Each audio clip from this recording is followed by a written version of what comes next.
Hello, guys. Welcome to a TV live stream. Um, it might be pretty a little late right now, but I wanted to come in here and offer you this information because I felt it's very important that you get this as you're going into your interviews.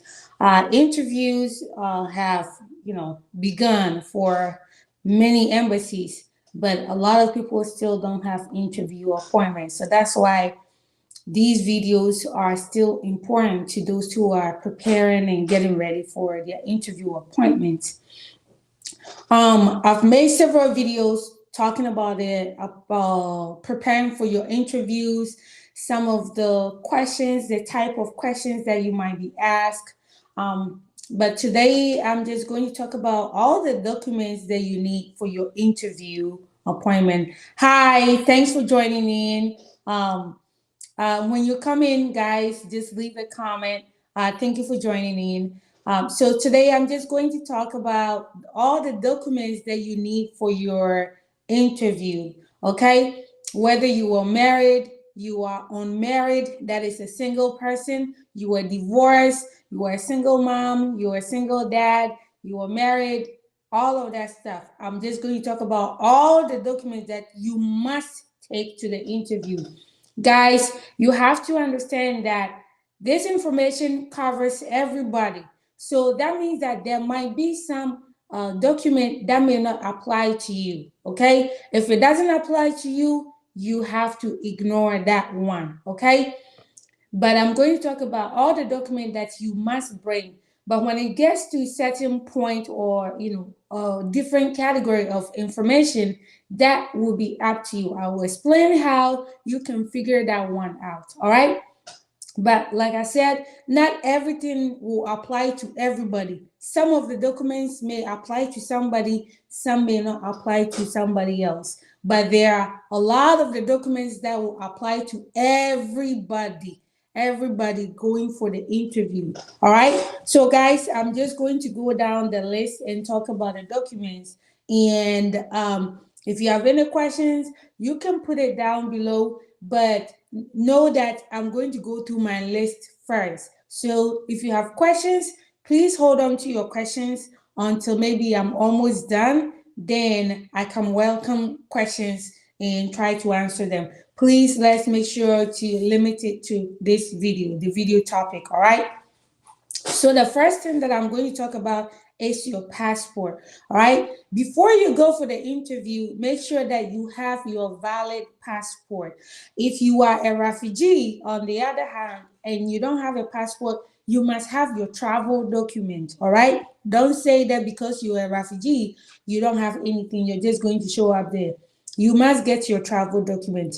All refugees know the procedure to get your travel document. If you're a refugee, you need to get registered with the United Nations refugee stuff, and then there's a whole process. Most refugees know what they need to do. All right. So before you go for your interview, make sure your passport is valid. And when we say your passport is valid, it means that it's not expired. All right. And the other requirement is that make sure that it has at least 6 months validation.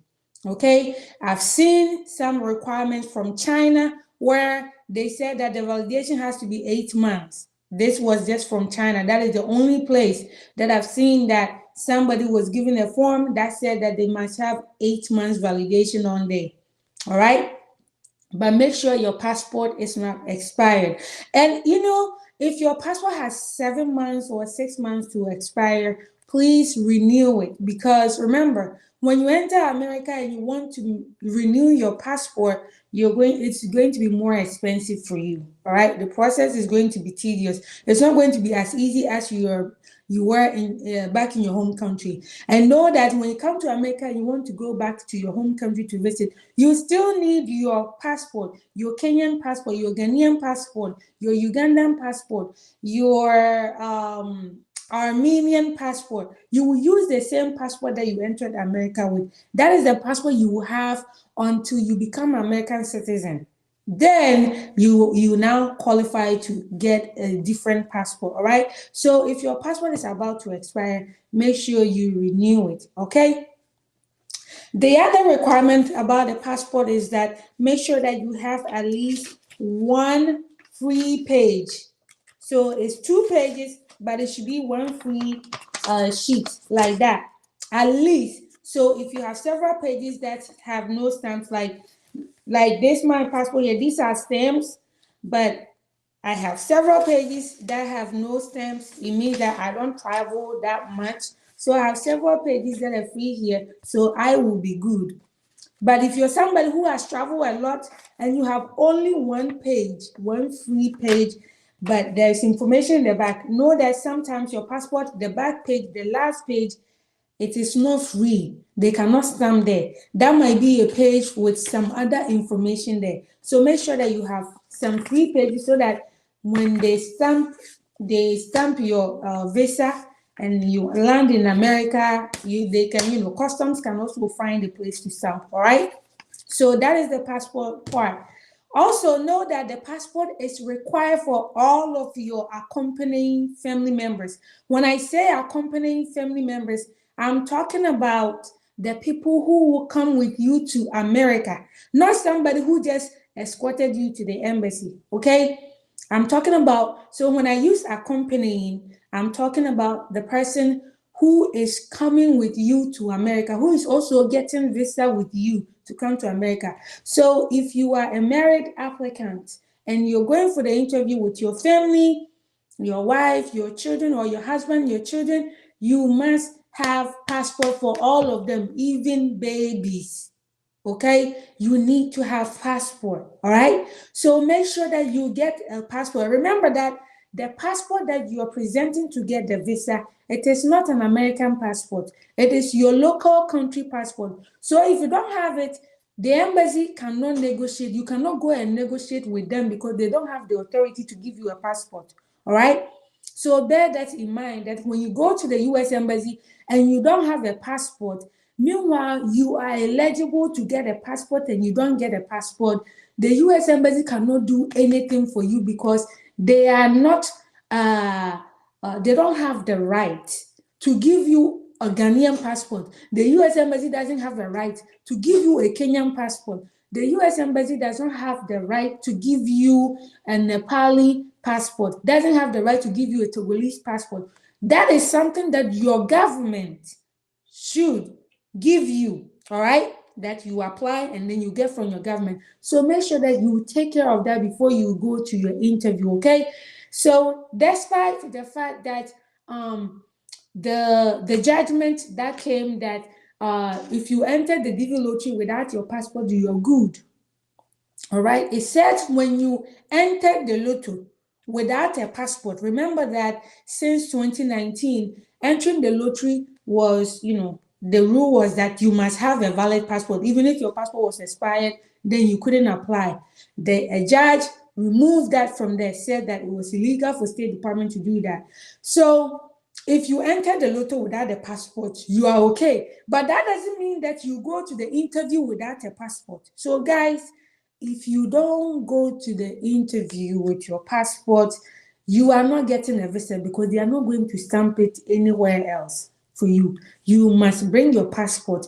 If you are somebody who is qualified to get a passport from your government, okay, there are only a few exceptions.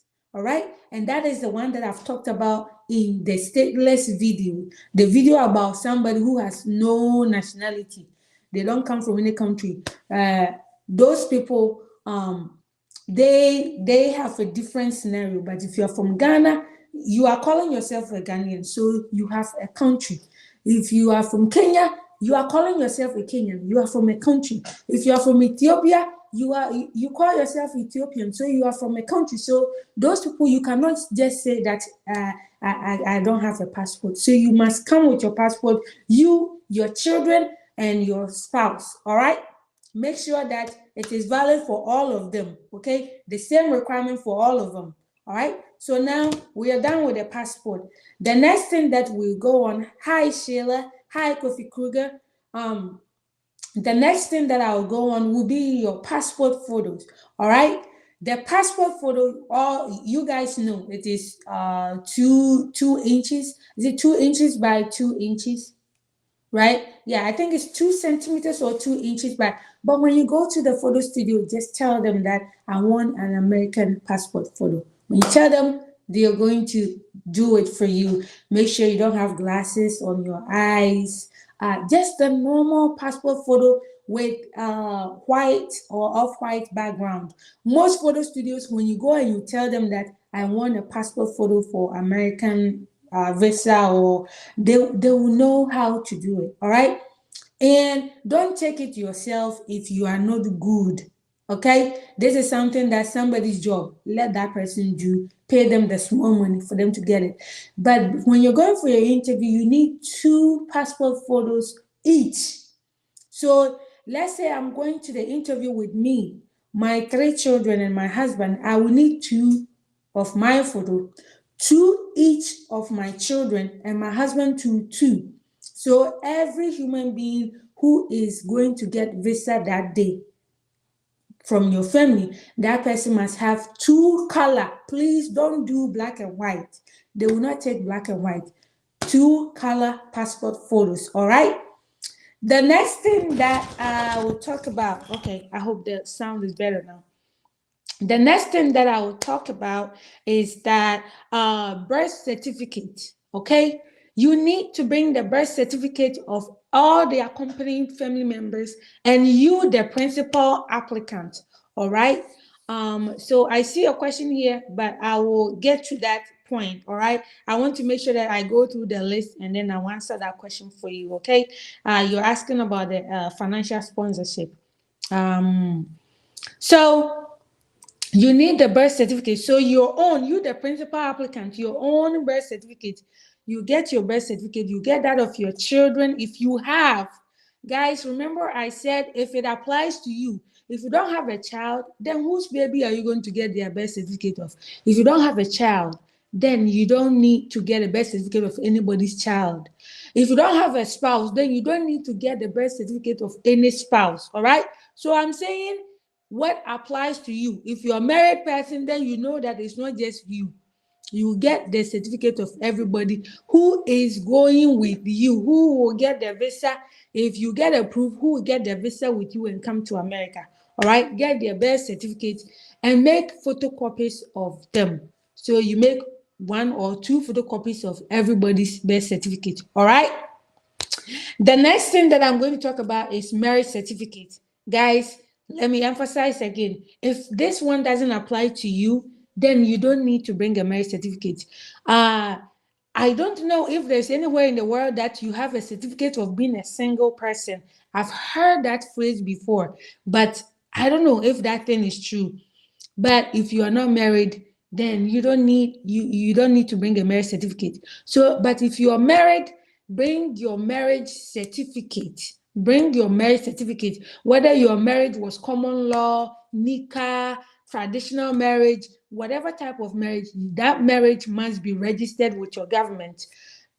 Basically all over the world, we have a civilized government where the government will give you certificate. The government, mostly the government do not like regulate on how you do your marriage, right?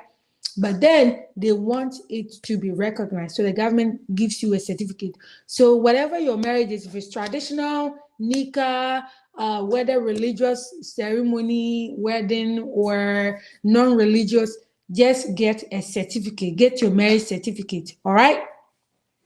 The next thing that I'm going to talk about will be divorce certificate. See, if you have never been divorced, then you don't need a divorce certificate. And guys, when I say divorce certificate, it doesn't matter whether you are now married or you are not. Okay? So if you have been divorced before, divorce certificate must come. Even if you are coming to America alone, you must bring your divorce certificate. If you have been married and divorced before, make sure that when you're going for your interview, you bring your divorce certificate, whether you are coming alone or you now have a new spouse. Okay. So let's say you have been divorced and you are now married, right? When you're going for your interview, you must bring your marriage certificate and you must bring your divorce certificate from the past. All right. So if you have ever been divorced, bring the divorce certificate, regardless of whether you are going alone or you're going with a new wife or new husband. Bring your divorce certificate. Whether you're going with your child, bring your divorce certificate if you have been divorced before. All right. The next thing that I'll talk about is COVID-19 vaccination. All right. So several people have gone for interview without doing the COVID-19 vaccination. And then you go and they put you in AP. This is a requirement. You must be fully vaccinated before you will be allowed to even get on the plane. And it is now part of the visa requirement that you must be fully vaccinated to even get your visa or immigrant visa applicant, and that includes you, the DV lottery applicant. And when I say DV lottery applicant, it's not just you, the principal applicant. It is you and your derivatives. They are all applicants. All right. So you must all be fully vaccinated for COVID-19. That somebody asked me that, oh, so when you go to your medical appointment, will they do it there or not? That I cannot tell you. The hospital may not be a place for your COVID-19 test. You can go and do not test COVID-19 vaccination. Go and do your COVID-19 vaccination wherever it is available. Go and do that and keep that your card, the card that they give you after you take your COVID-19. When you get your first shot, they give you a card. I was going to say a white card. Mine was white. I don't know what color it might be in other parts of the world. But your COVID-19 card, they put your date of birth, your name there, and the type of vaccination that they gave you. Please bring that card to your interview. That is the evidence that you have taken your COVID-19 vaccination. If I were you, when you get your card, please scan it, take pictures of it, and keep it safe.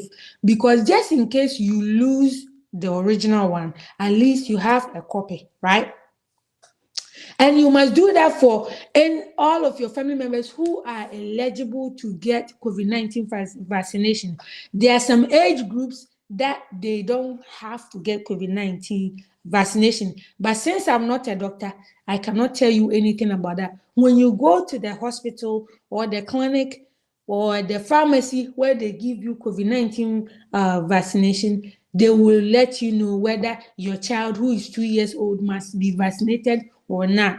But if you are eligible to be vaccinated, you must get vaccinated, okay, before you go for your interview. If you don't want to be in AP, all right?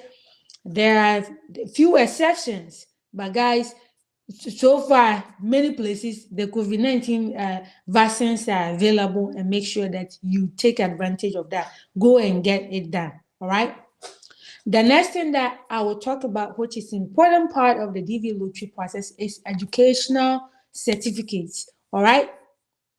Some people may have formal education. Some people may not. Okay, when I say formal education, it means classroom education, be in the classroom. And some people may not have stepped foot in the classroom, so they are using different requirements. All right.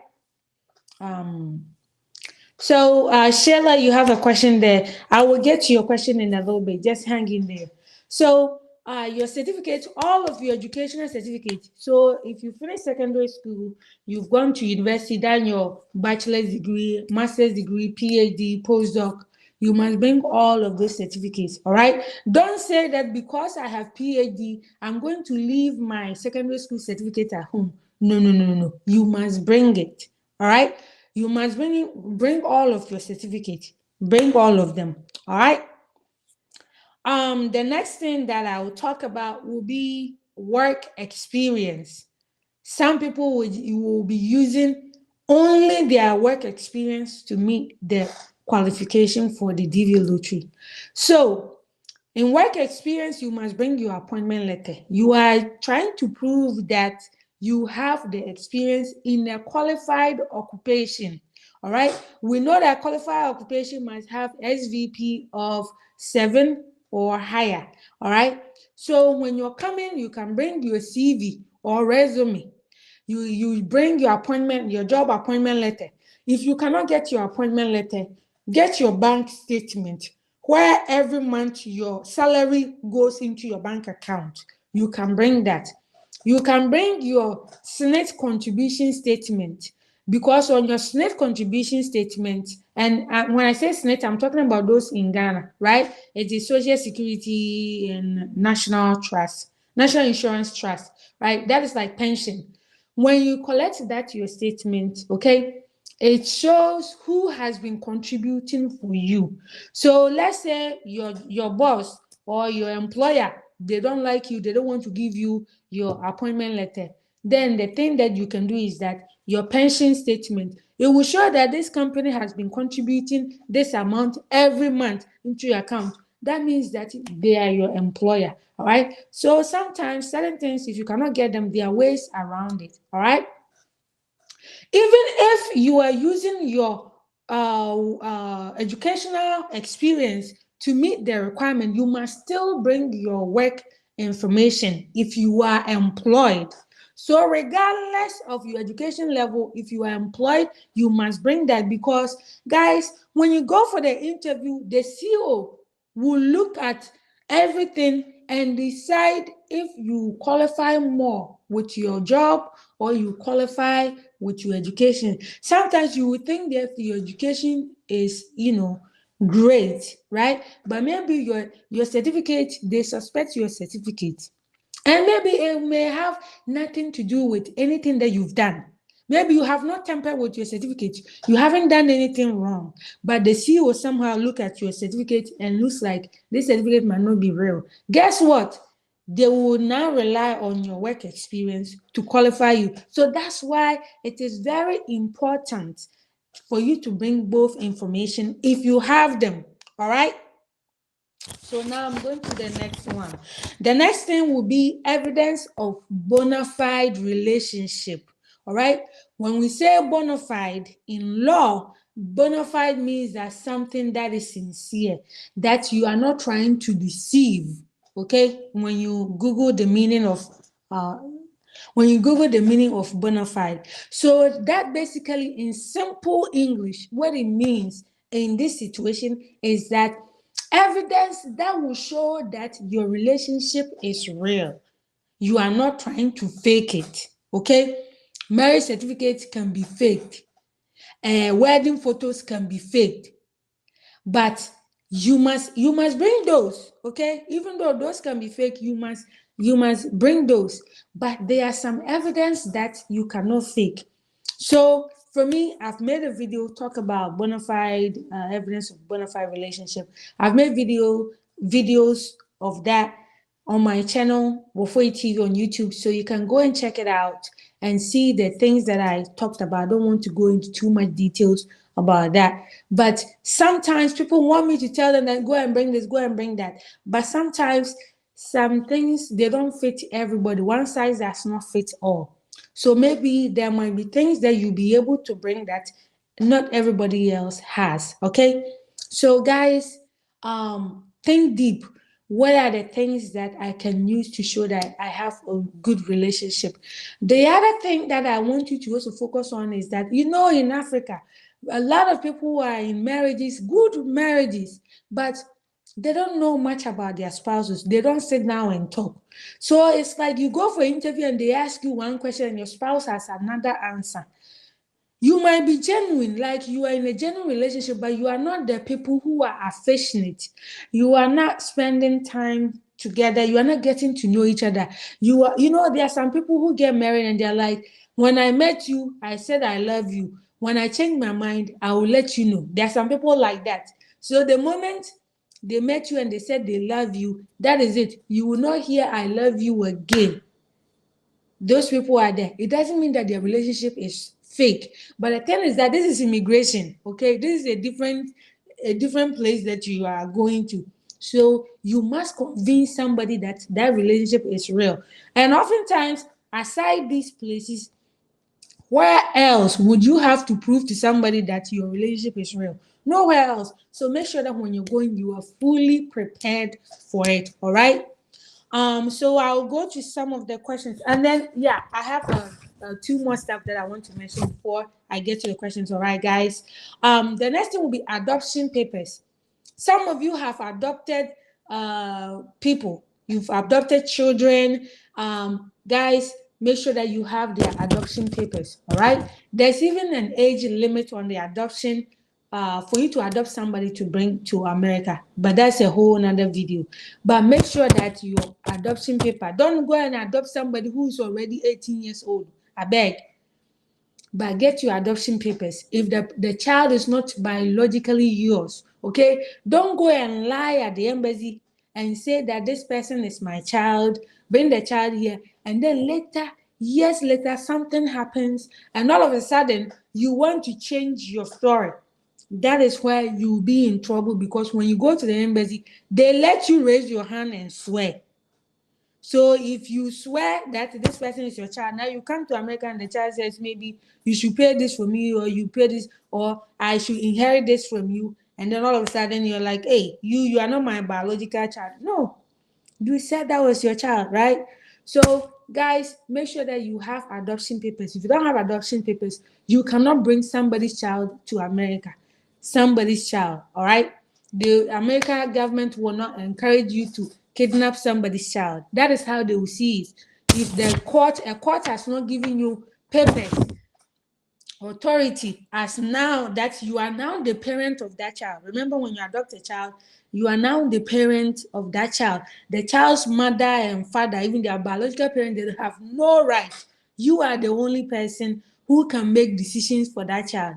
If you don't have that court papers, then you don't have that right. You are taking somebody's child, and you cannot do that. All right.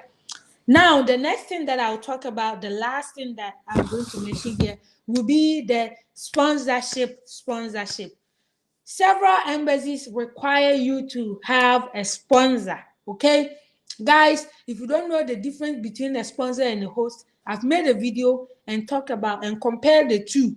That sponsor is different from a host. Okay, a host gives you a place to lay your head. When you come to America fresh, you may not be able to rent an apartment for yourself. You may not even have enough money to get your own place to stay. So a host might be a friend, a church member, a friend of a friend, a cousin of a cousin, a cousin's friend, a brother, a schoolmate, somebody who just tells you, oh, you can come and stay with me for maybe 2 months or 3 months, get a job, and then you move out. That is a host. All right. A sponsor is someone who is going to give you a financial guarantee. Is going to stand between you and the American government to say that I'm going to put my money there, I'm going to use my income to cover this person. Should they come to America and collect any form of government assistance, you, the U.S. government, come to my my paycheck, pick that money and take it from me. That is what a sponsor does. All right. So when you're looking for a sponsor, make sure that you have a clean record. All right. Know that this person is sacrificing their own income, their own livelihood for you. You know the thing about life. One thing that somebody told me is that people, when you come after people's family and their money, those are two things that people don't play with.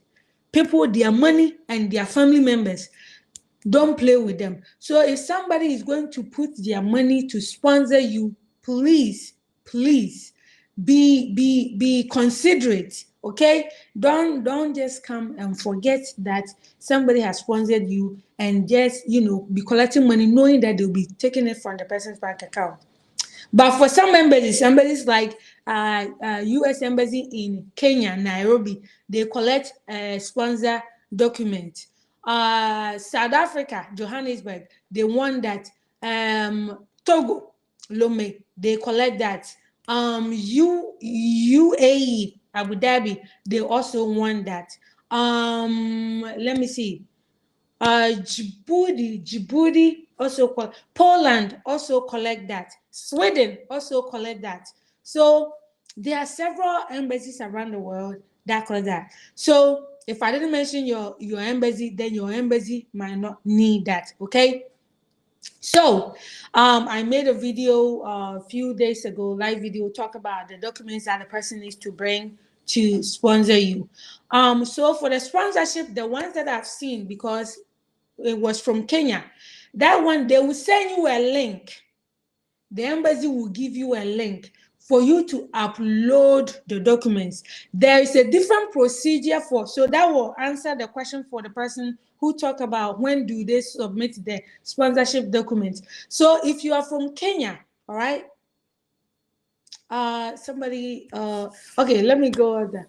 So if you're from Kenya, they have different procedure for going for submitting your sponsorship documents. Let me answer to Adrian. The embassy will not hold your visa because you are not fully vaccinated. Actually, Adrian, there's somebody who went and they've been put in AP because of that.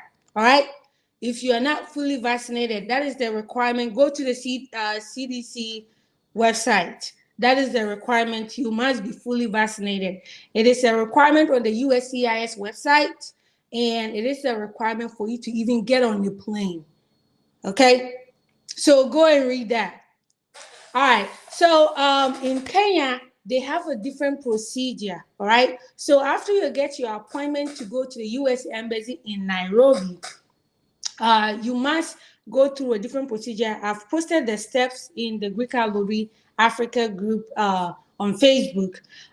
So they have their own steps and procedure to do that. They will give you a link. Last year, DV 2021, I was assisting one guy and I saw the link that was given to him. So the link was going back to the State Department website, and he had to go there and upload the document. All right. That was how it was done for that guy.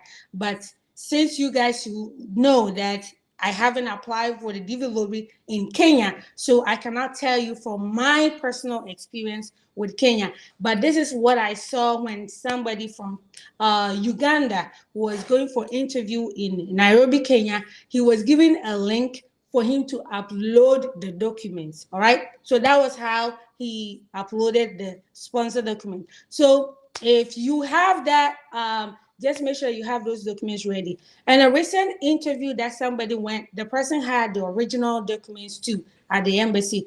But if I gain any different information, I'll share with you guys on my Facebook page, and then share it in the Facebook groups. All right. But guys, make sure that you are bringing the original documents. Don't rely on your photocopy, the original documents. So that means that your marriage certificate must be the original one that the government gave you. Okay? If you were married and your government gave you a certificate, don't go and print your own with your own printer at home. Bring the original one and then photocopy. The photocopy can be on any type of white paper, right? But you must bring the original one. The same goes for your school certificate. If your embassy requires you to bring the photocopy, I know the US Embassy in Accra, you need to bring a photocopy of your school certificate that you can print on a regular white paper. But the original one, you must bring that original one. Also, don't forget your police certificate. I almost missed that. Your police certificate, okay?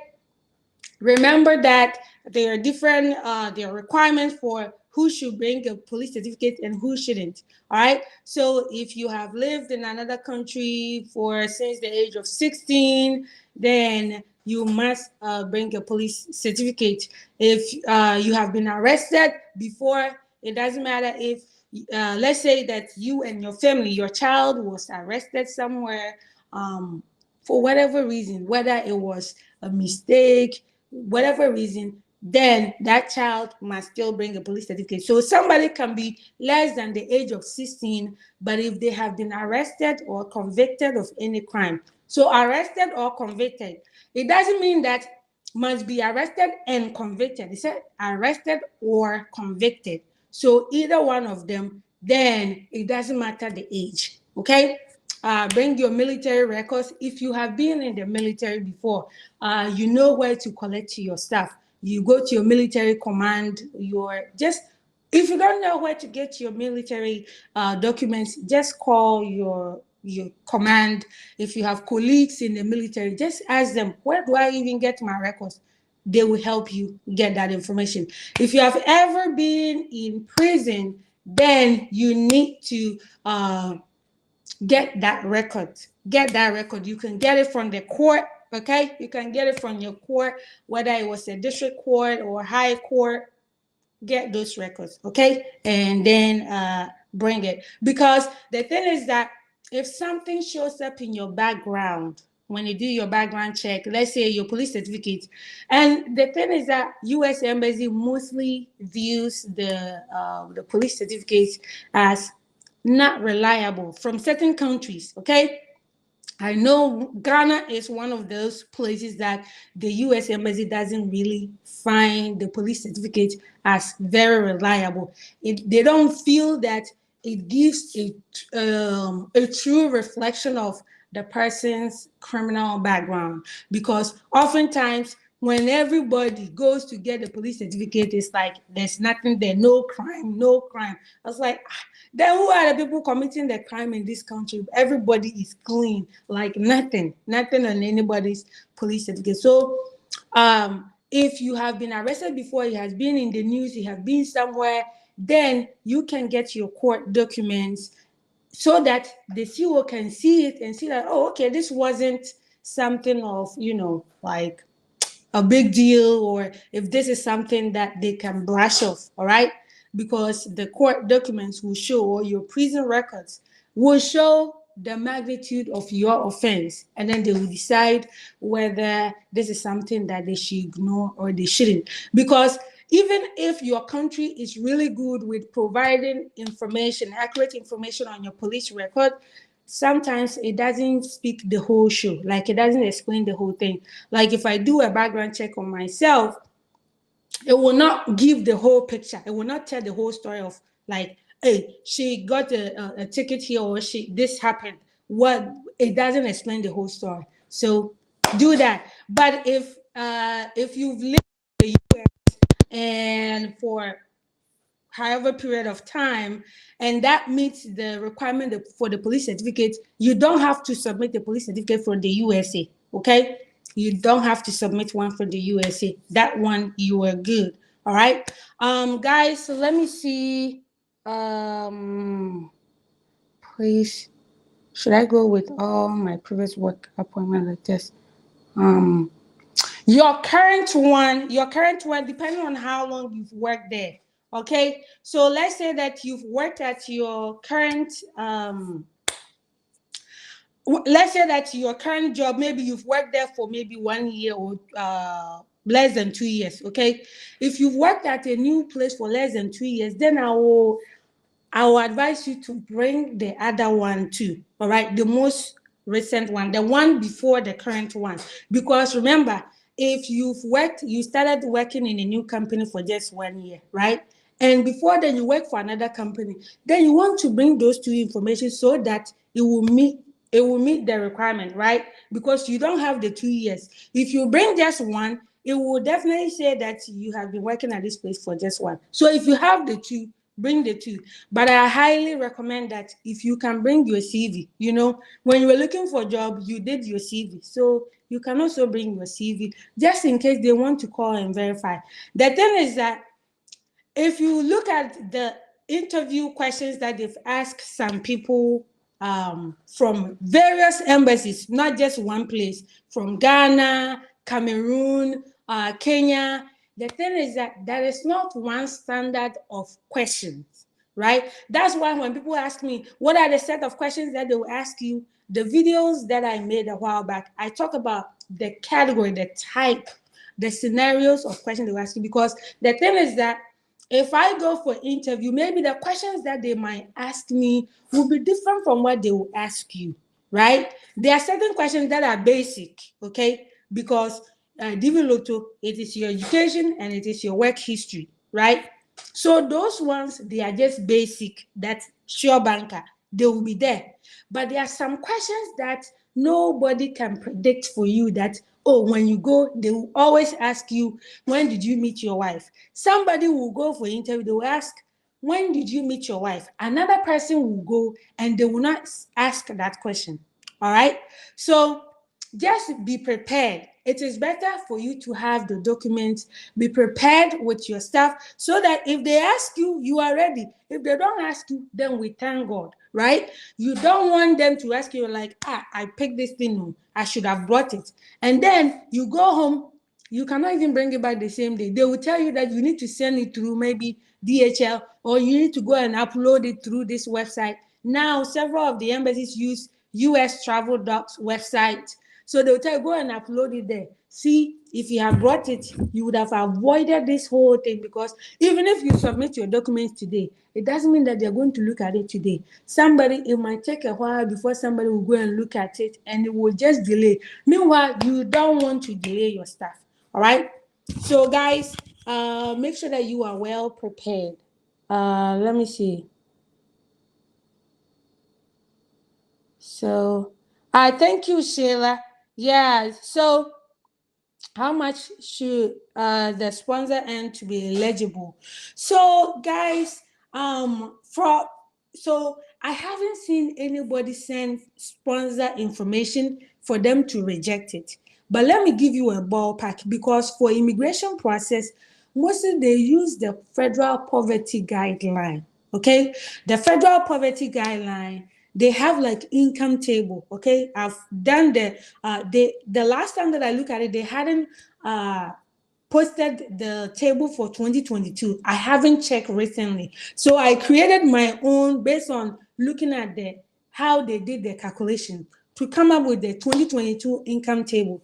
So sometimes if the person makes like 20,000 a year, 20 something thousand a year, I have to look at the table. But if you have your friend in America, if the person makes 30,000 a year, they should be able to cover you.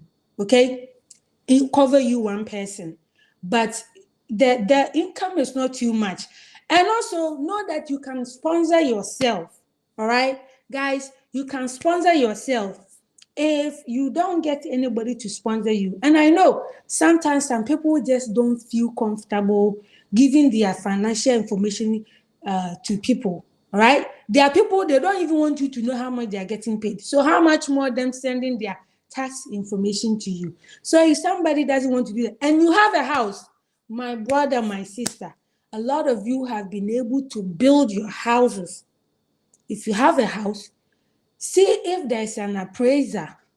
Appraiser is somebody who will look at maybe your house and determine that, oh, okay, this house, this is the value. Like if you want to sell this house, this is how much you should sell it for. So there are appraisers. Okay, I don't know where you will find them, but I'm sure if you go to those lands commission places, you can ask those questions and let somebody give you an appraisal on your house. If you have a house, right? So that you will bring your appraisal letter. Okay, you bring your appraisal letter, and then you use that to show that, hey, I have this house. If I go to America and I run into financial troubles, I can sell this house. All right, all that you are trying to show is that you are not a debt poor person who is coming here to take advantage of the American system. That is the reason why the public child thing was removed, but some embassies are still stubborn. They want to keep using it. And unfortunately, because you guys are not American, all right, if this thing was happening inside America, then it would be easy to fight the embassies for them to remove it, right? But because you guys are not American, if you go to the embassy and they say bring a sponsor, what would you do? You cannot go and argue it. If you argue, they will put you in AP and forget about you. So it makes it tricky. So when I read about it, I was like, why is that they are still asking for sponsorship, but this thing has been removed? Why is it? Sometimes it's because you guys are outside. So it's like somebody has to take them to court. Who will take them to court? So most people, when they ask you, you just give them the document and then you just continue with your journey. All right. So guys, you can use your own property. If you have, let's say you have a good business, you have a good paying job, you can bring your bank statement. Okay. Your bank statement that shows that maybe you bring your bank statement from last year. Okay. If you're DV 2022, you bring your bank statement from last year, starting from January to December, or even up to date. starting from January last year to date, showing that, every month maybe they put maybe equivalent of $2,000 in your bank account or equivalent of $500 in your account. And they say, oh, it's consistent. This person gets it. So that even if you're saving your money, they know where the money comes from. That is one thing Americans are very particular about. Even if you're buying a house in America, they want to see your bank account. If any money all of a sudden appears in your bank account, they want to know where did this money come from. So that's why if you're sponsoring yourself, you're bringing your bank statement, they want to see what your banking behavior has been for the past several months. They don't want any all of a sudden magician, some money, a big money just, showed up in your bank account, that they don't trust it. They feel that you have collected somebody's money to put in your account to use it to fool them so that you can get through it. Meanwhile, you don't really have the money. They don't like that. All right. So that's why if you're using your bank statement, you must go far back to get a long history of transactions. All right. The other thing that you can also do, like I've talked about your house, so you need to get your house appraised and then bring your deed. The deed should include your name. Don't go and bring the deed of your father's house and say that, oh, me, I'm his only child, and when he dies, I'm going to inherit it. No, that's not the thing. They want if you are using your house, then you must have your name must be on the house papers. The deed must have your name on there. If it doesn't have your name on there, then it is not yours. All right? It is not yours. Something that you inherit when somebody dies. Who knows who will die first, right? They will not take that. But just bring something to show that you can. Other embassies, like the US Embassy in Poland, they are okay with getting a job offer. Guys, see, this thing, there are so many ways that you can do things. You don't have to do things like 1, 2, 3. Sometimes you can jump around, go to 3 before you come to 2, right? But you can get a job offer. Don't let you being in Kenya, don't let you be in Ghana, you being in Uganda, you being in Ethiopia limit you in this journey. You can look for jobs. You have a host address now, right? You go online, you look at your qualifications. Some of you have IT qualification. Some of you have nice qualification. It doesn't even matter your qualification. You're looking for a job, okay? There are restaurant jobs, there are hotel jobs, there are IT jobs, there are marketing jobs. There are plenty of jobs. Apply for a job, okay? Use your host address. Use your host address. Sometimes just go online, go to Google, look for whatever job you're looking for. Type marketing or marketing associate, sales associate, resume. In America, we don't call it CV, we call it resume, right? Sales associate resume template. When you Google that and then you click on image, I just gave you an example. So whatever job that you want to look for, whether you're looking for plumbing job, truck driving job, just look for those jobs. You can Google that truck driver job, truck driver resume template, right? And then you click on image. Google will show you example of how the CV or the resume of a truck driver looks like in America. You look at it, you pick the one that looks good for you, you print it, and you take your own CV and you make it formatted to look like that, okay? You format your CV to look like what a truck driver uses. If you're looking for a marketing job, you find a marketing resume template and use yours to match that one and use that to apply for job. Because if you bring your resume, your CV from Ghana, and you use it to apply for a job, now the employer will see that this CV doesn't look like the thing they've written CV there. It looks like the person is not even in America, right? You are going to use your host address. And when they schedule you for interview, you let them know that you are working on your visa to come to America. You will work for them when you arrive. Let them know. But when you are applying, please apply as if you live here in America. All right, so that they will let you do the interview. You want to get to the point of your interview so that the person will have the chance to hear your story. Okay, you apply for the job. So when they tell you that, oh, we'd like to extend you the job offer, you're like, please, that email, print that email, take it to the interview with you. When you take that email to the interview with you, that too can help you if you can't find a sponsor. Imagine, you apply for a job and the job says they will give you $50,000 a year.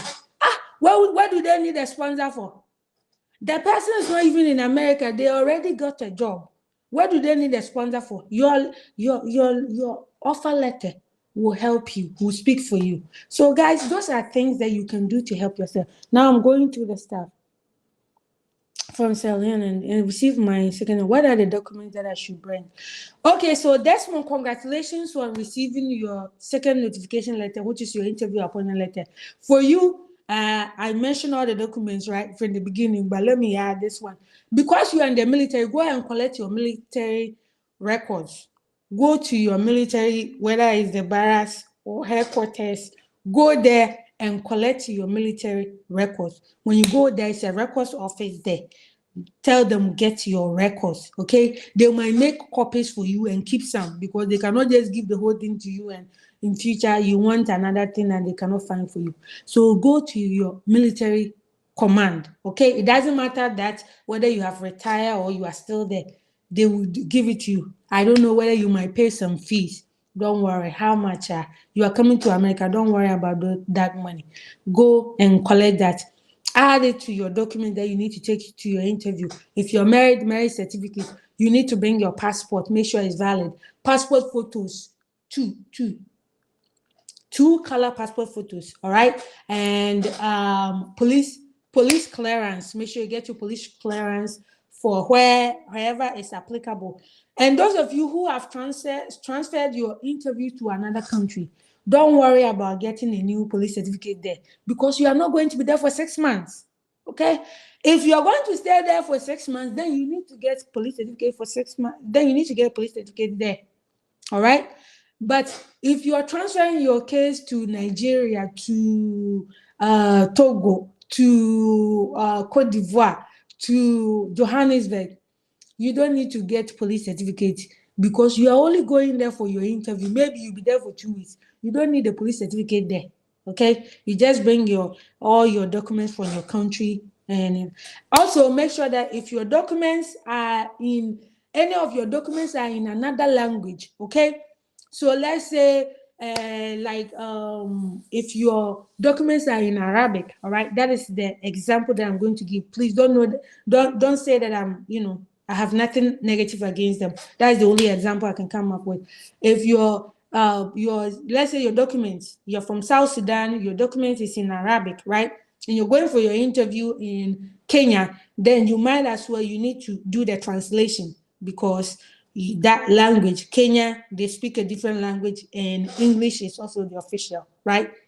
So you want to make sure that when you're going to another country, most countries, English, and then whatever other language that is the government official language there. So if you are from Ghana going to the US Embassy in Lome, you don't have to translate your thing into French. You don't have to do that, because remember, the Americans at the embassy, they are Americans now. They speak English. So you don't have to translate your document into English, because they speak English. And you don't have to force yourself to go and speak French in Togo, because there are English speakers there. All right. If you're Togolese, then you also don't have to worry about going to translate your stuff into English, because the people, they also speak French. Some of the consular officers, they are trained in different languages. Some of them speak English, French, Spanish, Arabic, several other languages. Okay, so you don't have to stress yourself a lot about that. Let me see. Thank you, Nana Japan, for joining in. Somebody said that their case number is current, and it's like I'm not getting to this. It's like I can't scroll it up. If your case number is current and you haven't been scheduled for interview, guys, I've made several videos and I've explained this, but let me take the moment to explain it again. If your case number is current, right? If things were working under normal circumstances, okay, normal circumstances, you submit your DS260 application, KCC works on it, they finish processing it, they make it ready for the embassy calls like, hey, we are ready to schedule an interview. They're like, okay, take this case and interview the person, right? That is under normal circumstances. But this is a situation where we have that many people did not submit their DS260 application earlier, but many submitted later, right? So if you have so many people who submitted their DS260 later, that means that you are going to jam the system because they don't have a single employee dealing with, like, assigned to just one case. They are working on it. When they work on it, they move on to the next one. Work on it, they move on to the next one. Work on it, and they move on to the next. Please, some people think that KCC people are slow. It looks like they are slow. Americans are not slow when it comes to work. High speed, okay?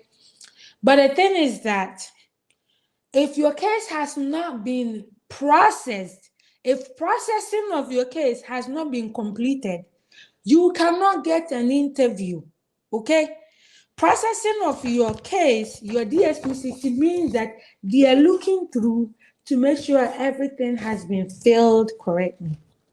They are also looking at your name, doing a background check to make sure that your name is not anywhere on the Interpol, FBI most wanted. Your name is not on any crime watch places. They are also checking on your social media account. Remember that on your DS260 application, you gave all of your social media account handles there. You gave all of your email addresses and stuff. So your case goes through different processes, okay? Before it will be deemed complete, it is done, finalized, okay? We thank God that now they don't need your documents. All your documents, you take them to the interview, okay? So a lot of people, your case is current. Your case number is current. But that doesn't matter that your case has not been processed. So it's like useless to you. Your case is current, but your case has not been processed. So you are not getting interviewed. That is why. So in my WhatsApp group, I ask people like, hey, please let me know if your case has not been processed. Like, comment with this if your case has not been processed, and comment with this if your case is ready for interview. Many of the people there show that their case is still processing. So if your case is still processing, then you'll be stressing that every time somebody posts second notification letter, you are rushing to go and see it. But your case has not been processed. They haven't finished processing it. How can you get interviewed? So that is where the problem is. So I hope that this will be advice for those of you who apply for the DV 2023 in May 7th. They are going to announce it, guys. For you out there on your back, make sure that you are preparing yourself. The day that you find out that you have been selected within that week, make sure you submit your DS260 so that we can avoid this problem, all right? So that KCC can work on things faster. So by October, then we know that KCC, we all have brought our stuff. Everybody has submitted their stuff.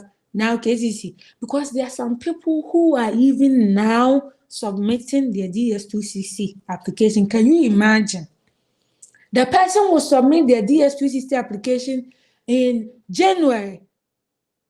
And then now they are the person complaining that I don't have an appointment yet. But you delayed. There are over 100,000 people who were selected. KCC employees are a little over 500. So if you wait until January to submit your DS2EC application, and they have plenty of people who have already submitted and they are working on this. It doesn't matter whether your case number is 1 or your case number is 10. If somebody whose case number is 30 submitted early and KCC has processed theirs, if the embassy asks to schedule people, they will schedule that person with the 30,000 case number and leave you with the case number 1 because yours has not been processed. Okay? So, guys, let's place more emphasis on processing time. Okay? KCC would typically say that allow us 6 to 8 weeks to process your stuff. We know that thing is not working now. If you say 6 to 8 weeks, and you are dealing with thousands of 20,000, 30,000, 40,000 people, that's 8 weeks. You throw it out of the window. It will be several months. Some people submitted their DS360 in July. In August, they have still not finished processing. How much more you submitted in January? They are not going to attend to yours quicker because you have a lower case number. Your case number becomes a factor when your case has been processed, when it's ready for interview. So let's say case number 10 is ready for interview. Case number 12 is ready for interview. Case number 1,000 is ready for interview. Then when the embassy asks them to schedule you for interview, they will pick the case number 10 first because it is the lowest. Then they will go to case number 12 before they go to case number 1,000. But if you, the case number 10 and number 12 have not been processed yet, and 20,000 has been processed, they have finished looking at that person's case and it is ready for interview, and the embassy says, oh, bring some case for us to schedule, they will attend to that person. That's why there are many people in Ghana who may have case number 10,000, 2,000, 3,000, 5,000. They don't have interviews. But then when you see the few people that the embassy schedules, you see somebody with 16,000, and you're like, why is that a 1,000 person doesn't have an interview, but the 16,000 is going? It was because that person's case was processed earlier. The person submitted earlier. All right. So, guys, let me see. Accompany you. The person will follow you after the fiscal year. Okay, this thing is hidden, so I cannot see it. Let me see. If my email address is no longer available, so how can I know my case status? Charles, I've shared the link in the Facebook Green Card Lottery page. There is a link for you to go and check your case status. Okay, I will share that under this video when I'm done. I'll share it under this video on YouTube. I'll share it on the Wofoi TV page, and it is in the Facebook group. There's a link there. You can go there and check it. You should check your entrance status page. You see that page that you go to check whether you have been selected or not. You should also check there, because sometimes the embassy not the embassy, KCC or the State Department will send you a message through there. So some people get their second notification letter notification there. They get their message there. Okay, so you can check there, and then you check your case status. There's a place for you to check. So even if it doesn't come in your email, there are places for you to check. Okay, and then when you see that you have been scheduled, your case number is in transit, that means that it has been scheduled, right? When it gets to the embassy, then when you check your case status, it will give the 3-letter code of your embassy. Okay, if it's Accra, it will be ACC. Okay, if it's Nairobi, it is NRB, and so on. Like different embassy will have different. Freetown will be FTN. So different embassies have. Every embassy has its own 3-letter short code. Okay, so when it shows that it has arrived at your embassy, even if you don't get the letter, okay, you can email your embassy. And I did this with someone. The person got the check and saw that the status has changed, that the person's case was at the embassy. So the person was like, hey, I didn't get my second notification letter, but it looks like my case is at the embassy. Okay. Then I was like, okay, let's email KCC and email the embassy to those two places and see who will respond faster. The embassy responded faster and gave him the appointment time. They sent an email. So we sent the email, and I told the guy, like, send the email, ask them that, hey, I wanted to get my appointment date and time for this. And the person added their case number. So the embassy responded, gave them the appointment, said, oh, on this date, come to the for your appointment at this time. So that was the appointment letter. So that person printed that thing and took it to the interviews. So some people may not get their second notification letter. You will not get it the proper way.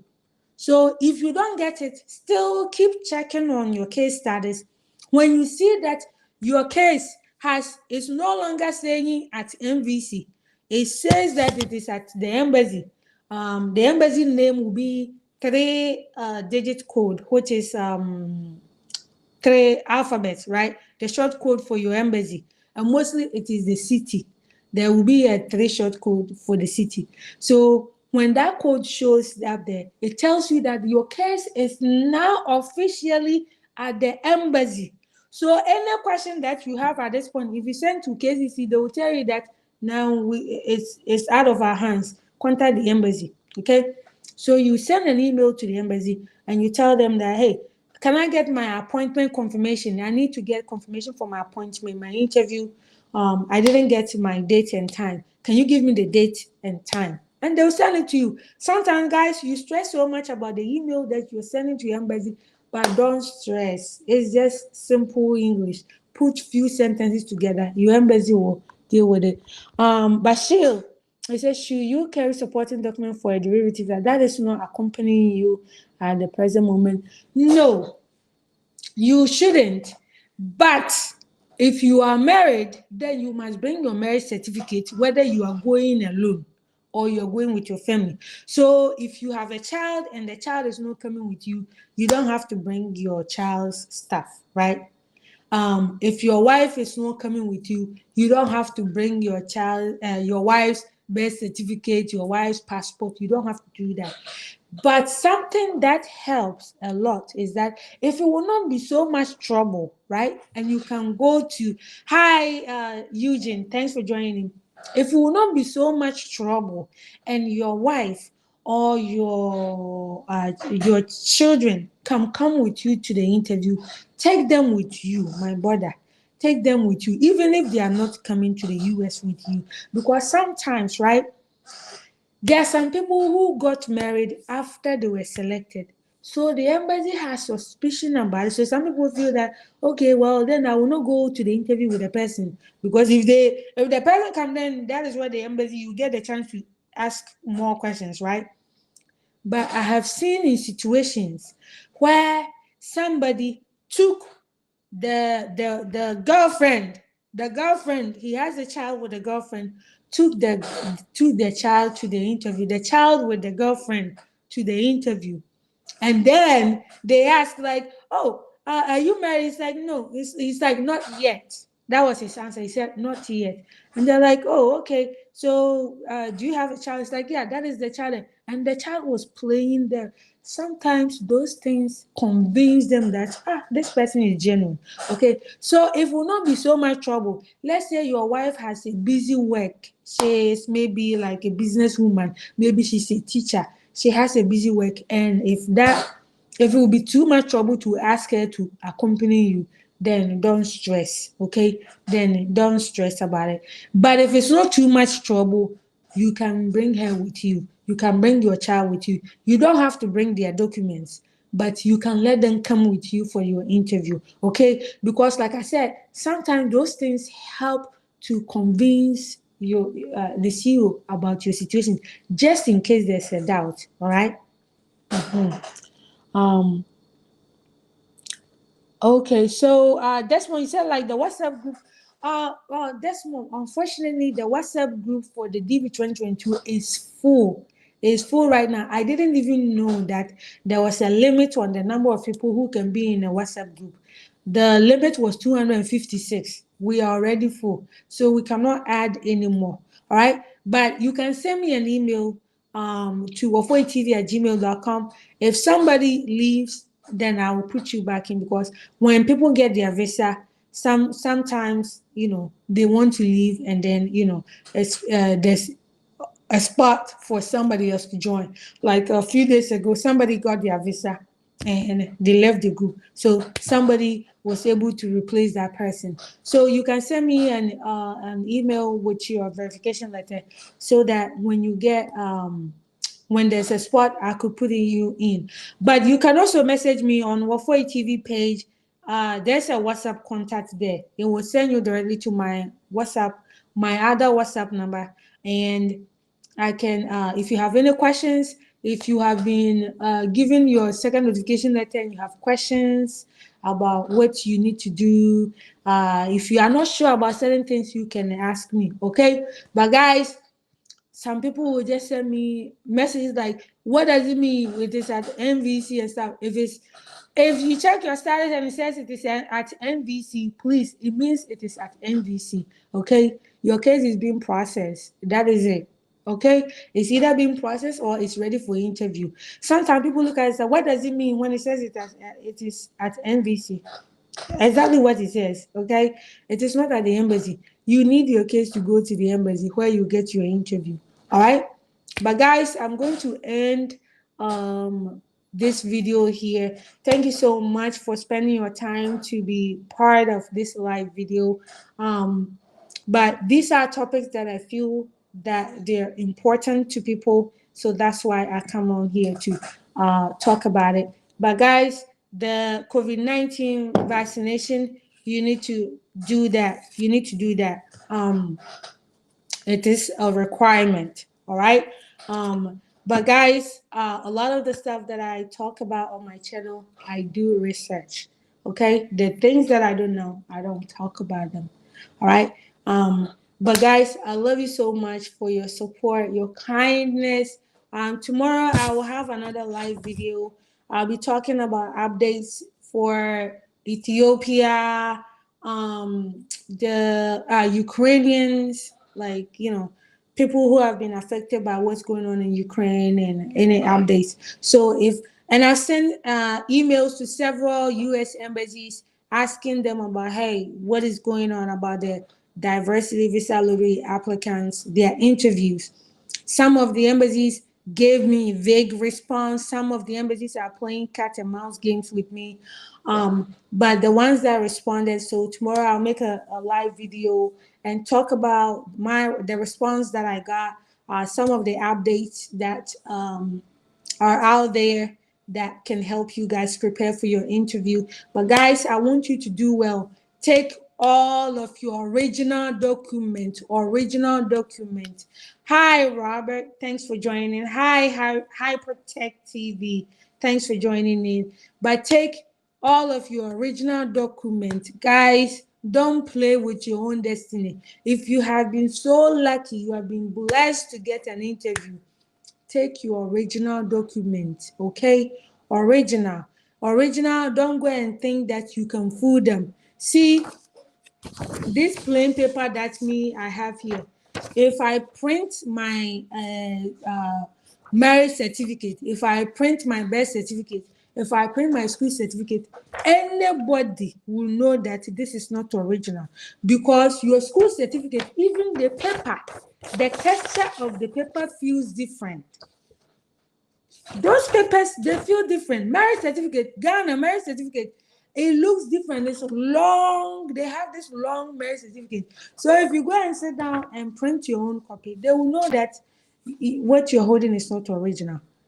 Okay? Don't make a color copy of something to pass it off as the original. It is not the original. Bring your original document. Even when we were submitting the supporting documents, even those times, KCC tells you that you will be submitting your original to the interview. Don't send your original document to them.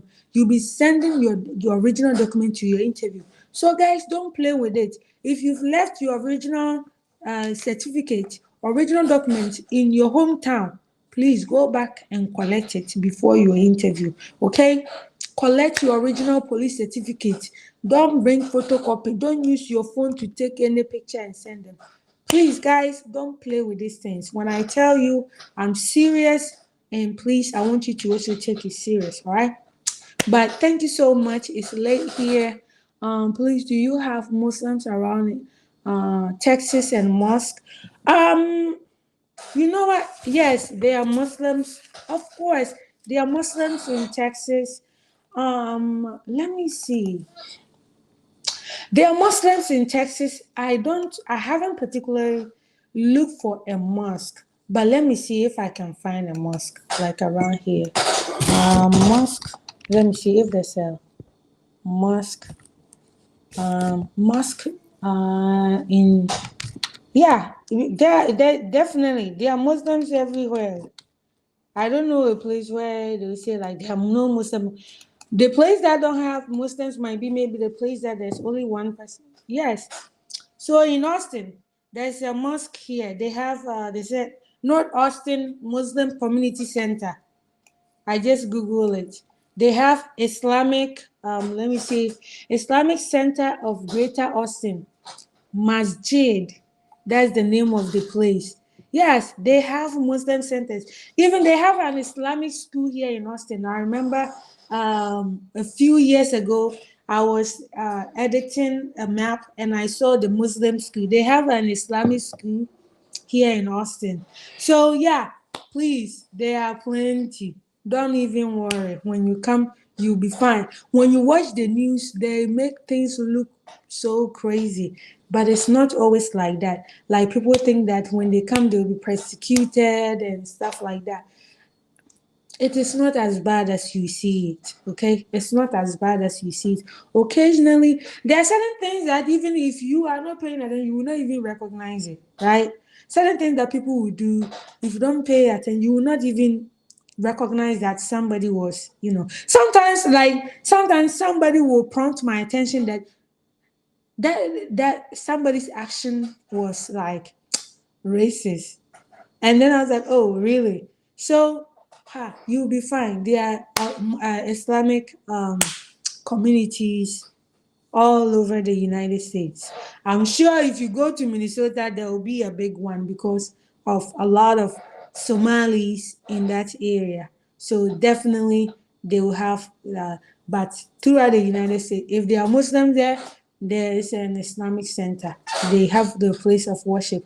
And guess what? Even my workplace, some of my co-workers who are Muslims, they have adjusted their work schedule so that they work longer hours so that Friday they take Friday off.